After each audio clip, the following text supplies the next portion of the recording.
Thanks, Mr. Chairman. I wanted to start with something you talked about early in your testimony, endangered species list, recovery and delisting. You know, the greater Yellowstone ecosystem population of grizzly bears, Yes, sir. fully recovered for 20 years. I understand why they went on the list initially, down to 100, now well over 1,000, spread way beyond the area that people were hoping they would stay, and that we knew that they were not going to stay as they continued to grow. Grizzly bears are still listed as threatened under the ESA. Number of bears far greater than the number required for delisting by the Fish and Wildlife Service. Yes, sir. Wyoming's played an important role as a state in leading this recovery. So as Assistant Secretary, you'll have the authority over Fish and Wildlife Services.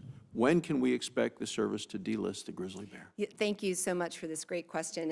And if Mr. Daines joins us later, I think we'll get it again. It's such a good one.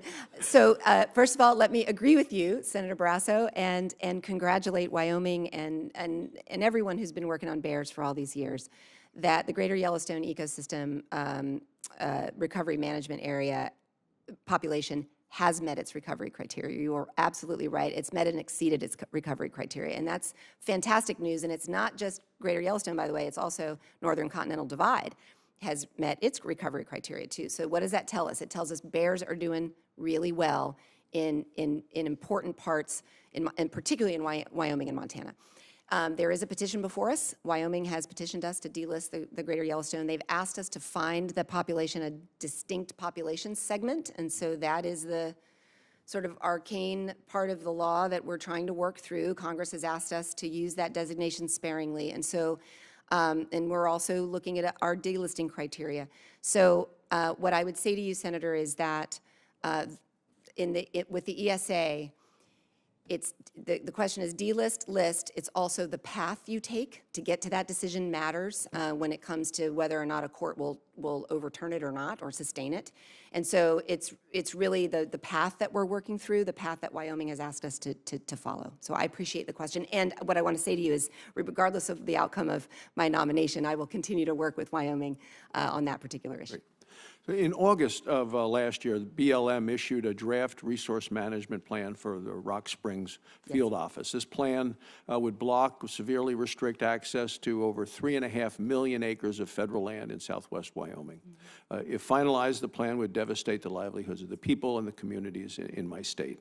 The governor, the congressional delegation, state legislature, county commissioners, across the board, everyone strongly opposes what the Secretary has come out with.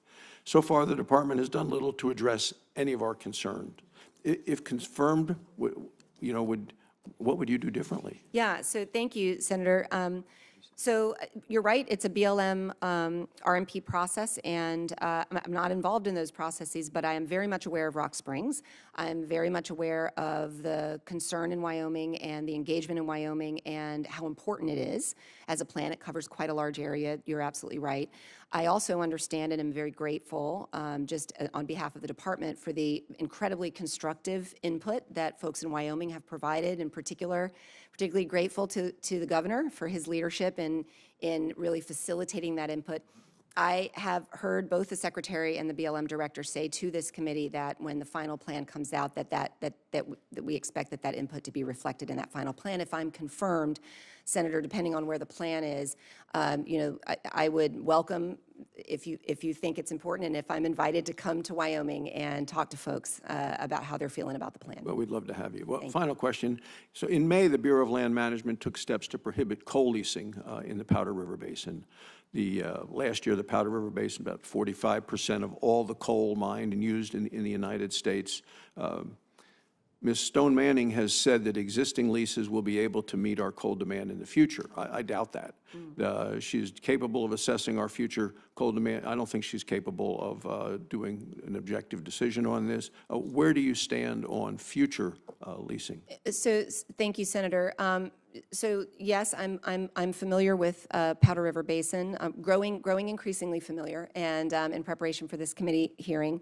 And yes, coal, even as demand for coal falls, it is still part of the energy mix, particularly almost exclusively in the important sector of electricity generation, and I understand that. If I'm confirmed as Deputy Secretary, I would seek to understand at the appropriate level, at the deepest level, this argument about sort of, you know, That's the unused leases. question, you know, should the department end new leasing in the Powder River Basin? That's Right, the and- fundamental question. Yeah, well, so, you know, I think if I'm confirmed, I'd need to understand the issue better, Senator, particularly as it relates to the debate you've just said, which is we have a lot of capacity in existing leases, and whether or not, you know, we believe that that existing capacity is adequate. You disagree, I would, as a deputy secretary, I would come to understand that debate better. Thank you, Mr. Chairman. Thank you.